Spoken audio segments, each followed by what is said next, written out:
semuanya.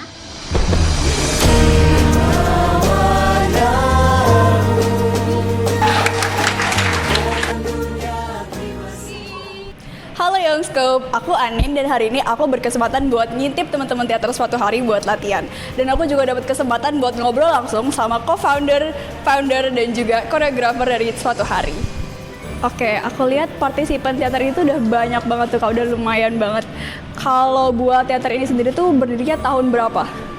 Kalau berdirinya sendiri, sebenarnya saya dan foundernya Rinaldi Soekarnain itu udah mengabdi ke seni teater sendiri dari 2008, dimulai dari SMA.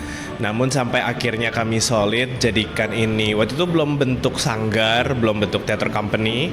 Bentuknya itu pada waktu itu dia lebih kepada Guild of Coaches, kayak semacam perkumpulan pelatih-pelatih yang bina 34 teater se-SMA negeri, se-Jakarta maksudnya.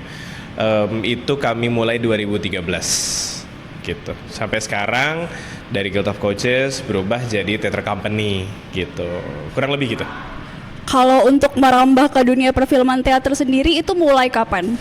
Kalau ke film teater sendiri sebenarnya kami cukup yang paling awal initiate ini di Jakarta. Terutama perihal digital publication. Kita yang dari teater-teater SMA dulu waktu masih teater musikal company se-Jakarta itu mereka belum taruh kayak publikasi di Instagram, publikasi pictorial, foto. Itu udah dari 2014. Masuk ke ranah kami bikin semacam trailernya itu sudah dari 2013 itu langsung kita buat. Ada semacam kayak trailernya dulu gitu, tapi trailer bentuknya persiapan menuju pementasan utamanya. Nah, sampai akhirnya kami rampungkan banget di COVID. Akhirnya kami bikin konsep namanya film teater ya. Nah, film teater itu akhirnya jadi konsep kami untuk menciptakan yang namanya panggung digital gitu. Karena teater pada esensinya membutuhkan pelakon, penonton, dan panggung. Aldi, kan tadi aku lihat partisipan di dalam itu tuh kayak mereka dengerin lagu, terus habis itu kayak dance sambil berekspresi gitu. Nah itu tuh menurut kakak, apakah seni teater itu tuh berperan penting dalam pendalaman karakter di film gitu? Oke, ya kalau menurutku pribadi berpengaruh banget ya. Kayak misalnya kalau latihan yang tadi itu kan bagaimana caranya kita mengekspresikan sebuah makna dari lagu lewat ekspresi, lewat gerak dan lain-lain.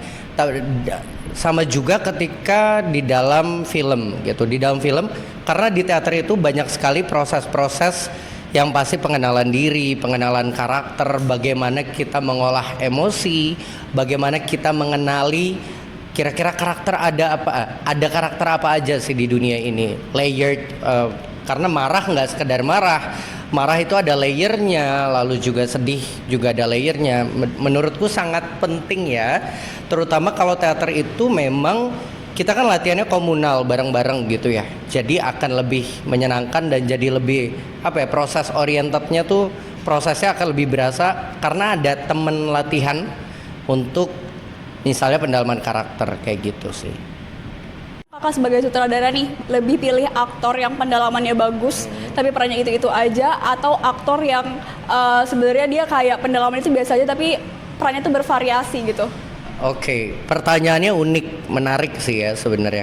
Kalau idealnya mah kita maunya bagus terus bisa semua gitu. Tapi kalau pilihannya itu aku lebih memilih opsi yang pertama, yang dimana ada satu orang yang memang dia secara pemeranan baik, pasti proses pembelajarannya juga kuat gitu ya, tapi perannya itu aja. Karena menurutku pribadi latihan sama aja kayak di teater, kita itu melatih satu karakter aja bisa 8 bulan gitu untuk satu karakter. Berarti kalau misalnya kita samakan sama produksi film, misalnya produksi film 3 bulan, terus mungkin ini misalnya short film gitu ya, terus biasanya ada coach actingnya, pertemuan 3 kali 4 kali, workshop berapa kali. Menurutku sama sih, berarti anak-anakku udah kayak main 6 film mungkin gitu di dalam satu produksi. Jadi menurutku pribadi sih, karena aku percaya setiap orang itu punya archetype-nya, punya forte yang dimana ya udah fokus aja dulu fortenya, pun nanti kalau memang ada kesempatan pasti ya udah kita ada kesempatan lain untuk mencoba yang lain gitu. Karena menurutku walaupun karakter itu aja tapi bagus, menurutku itu kualitas dari manusianya.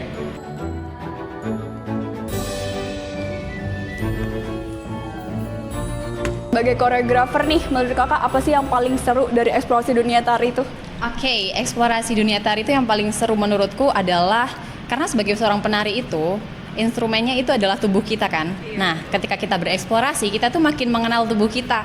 Kayak seberapa besar kita bisa bergerak, gerakan apa saja yang bisa terlihat indah. Terus ketika kita kadang juga ada yang bisa menganalisa, oh ternyata tubuhku bagian sini lumayan sakit ya kalau digerakin seperti ini. Jadi intinya kita lebih mengenal tubuh kita sendiri sih. Oke, dari eksplanasi kakak tadi juga ada suatu pendapat bahwa tari itu tuh juga bisa menjadi media penyampaian pesan. Kakak tuh setuju nggak sih soal itu? Setuju sekali, apalagi saat ini aku sedang sharing sama teman-teman suatu hari kalau kita tuh lagi belajar pengenalan terhadap lyrical dance. Apalagi lyrical dance itu berarti artinya menceritakan sebuah lagu melalui gerakan tubuh kita berdasarkan liriknya, berdasarkan apa yang ingin disampaikan dari lagu tersebut. Jadi setuju banget sih.